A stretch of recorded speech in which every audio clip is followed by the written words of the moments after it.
Hi everyone, welcome to Couples Tech Byte. In this video, we will learn how to create digital clock in Excel. So to create that, firstly, you need to have a macro enabled workbook. How you can do that?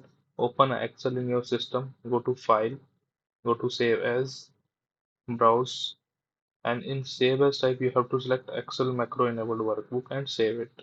I have already created it, so I'm not doing now.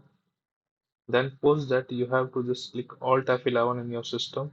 So once you do that, your developer settings will open and macros.